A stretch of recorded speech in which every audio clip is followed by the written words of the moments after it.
This podcast is sponsored by BetterHelp. We may be a comic duo, but we take mental health very serious. BetterHelp is the world's largest therapy service and is completely online.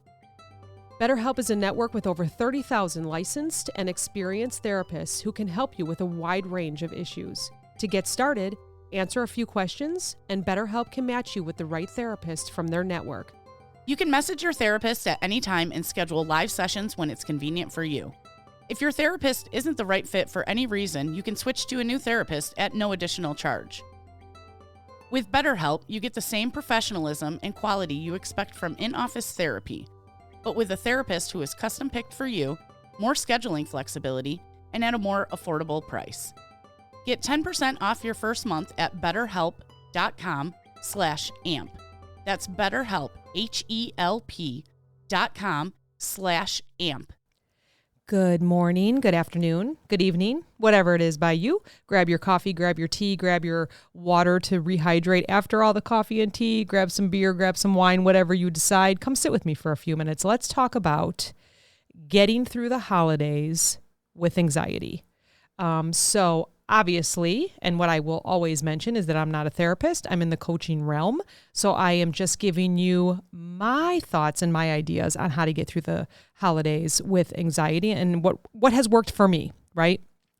So hi, I'm Meredith. This is Anxiety Makes Me Poop, and welcome.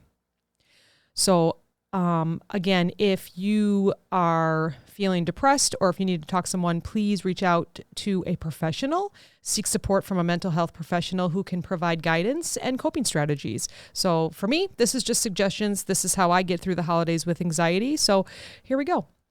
So navigating the holidays with anxiety is definitely challenging, right? I spent many, many years already being mad before a holiday or before a party or before a wedding at someone that I thought was going to say something to me. I don't know if you can relate to that, but what I would do is, well, if she says this, then I'm going to say that. Like I was already mad and the conversations didn't even happen. Or I was already having an anxiety attack and the situation had not occurred.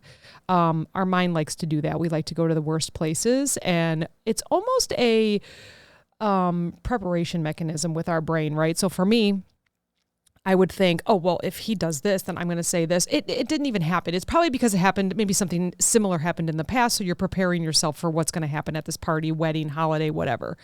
So let's try not to do that, because we always want to work on being in the present. We need to let go of the past, who hurt us in the past, what happened in the past, any mistakes made. We have to just try. I know that's so much easier said than done. Not to worry about what this person did to us in the past or what people did to us in the past. And let's just be in the present. We're going to learn how to maybe just be in the present, even if it's just for a short moment.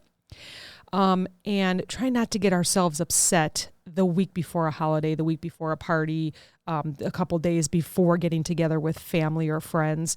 Let's just try to take a deep breath. Everybody take a deep breath, because we're going to get through this together. Okay, so the best way to get through the holidays with anxiety. This is just a summary of some tips. So plan ahead. That is very hard to do when you have anxiety. So again, much easier said than done here. Just create a realistic schedule that includes some downtime for you for self-care. Plan the holiday activities with breaks in between them. I know a lot of us run from the in-laws to the other in-laws to this house to that house. If you really feel overwhelmed doing that, please don't do that to yourself.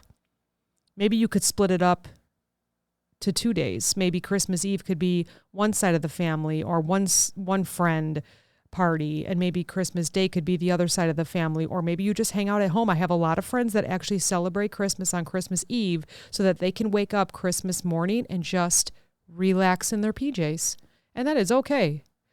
So set realistic expectations as well and prioritize what truly matters to you. Now, this is hard when you're, maybe in a relationship with someone and they want to do one thing where you have to sit down and talk about it. You can say, I am available, and like I would like to say, I'm emotionally available between 2 and 6 p.m. on Sunday, and we can go to your family's house. Does that work for you? Yes. Okay. And then how about on Monday, right? Christmas Day. Can we go from noon 1 to 4, anything like that. Something that's going to give you breaks before and after to have some downtime, to have some self-care so that you don't feel overwhelmed. Just plan ahead, plan a schedule. Don't just run off and say, well, we'll do this, this, and this. Try to have a schedule because you know what? If everyone knows the times, for example, when my kids were little, I was the mom that would say 5 more minutes, but I would actually set a timer and it would truly be 5 more minutes. And we would say goodbye to everyone and we would leave. Because of that, they are phenomenal timekeepers. So, and we still do it now. Like we say, okay, we're going to have a party from 2 p.m. to 9 p.m. And by 8:30, we start cleaning everything up. We let everybody know that at 9 o'clock, you're going to go home with some leftovers and we'll see you maybe tomorrow. We'll see you next time. So maybe have some time frames. That way your mind knows we are going to be done in an hour. Now, if you don't have to worry about that, then don't worry about it. If you can go to a party and it's okay with how long you stay, it's not going to cause any more anxiety for you, you're good to go. So this is just, if you need to plan ahead and if you need some downtime for self-care and if you need some breaks in between so that you don't feel overwhelmed. So let's talk about that self-care. So get some time that brings you joy and relaxation for yourself.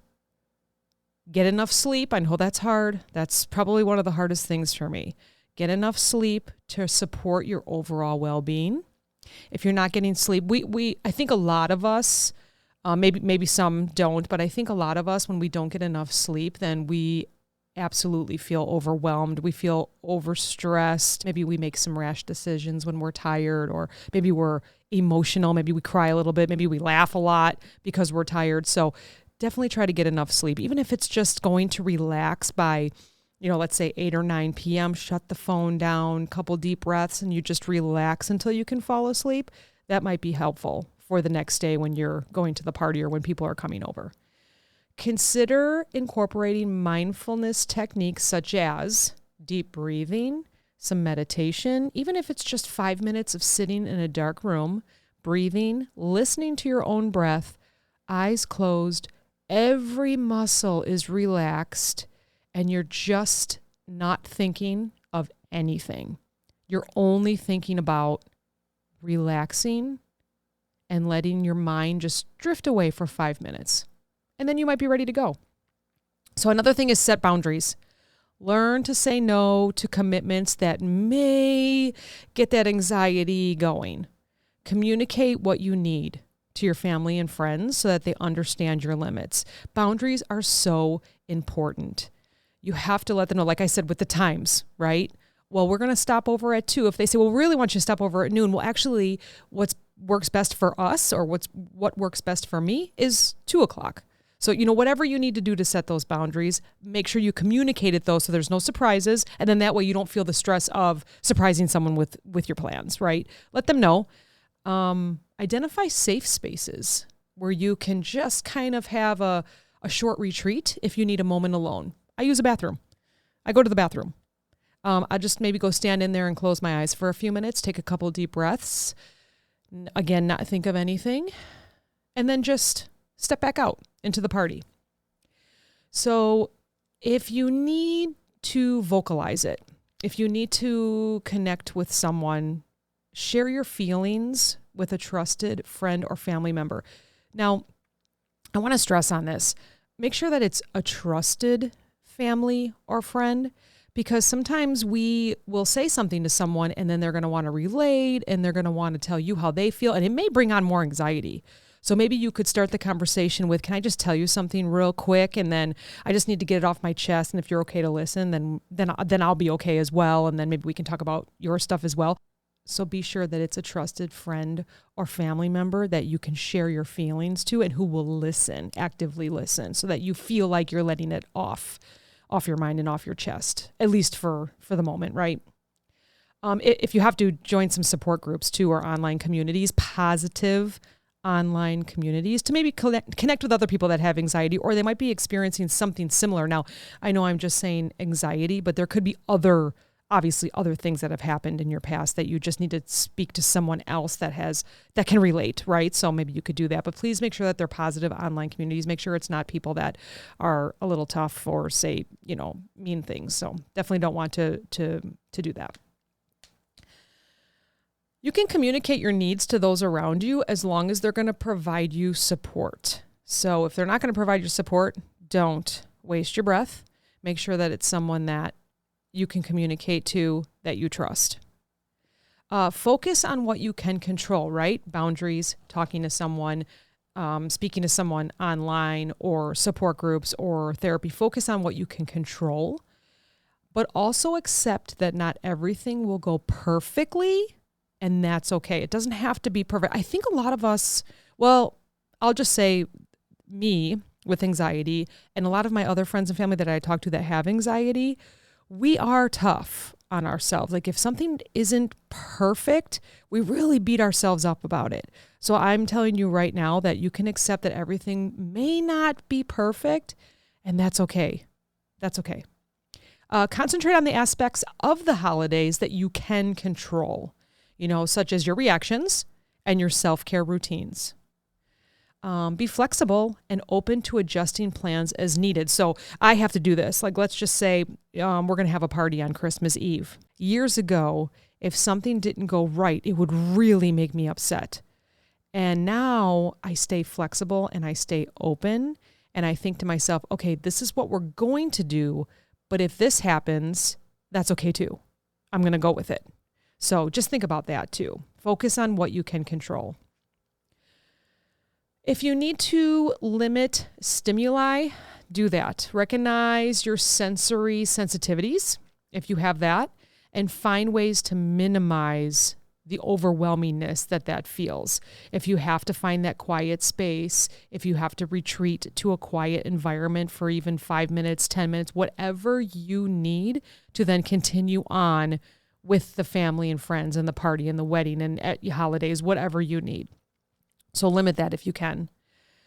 You can utilize coping strategies. Bring along some coping tools. Like if you have a stress ball. Now, I'm just going to tell you, a stress ball is not for throwing at people. We know this. Don't throw it at anybody. This is for yourself to use. So maybe a little stress ball that you can keep in your pocket. Headphones if you have to just listen to some calming music for those 5 minutes that you step away. And practice grounding techniques. And we're going to talk about that. I like some of those. There's a couple of them that I use.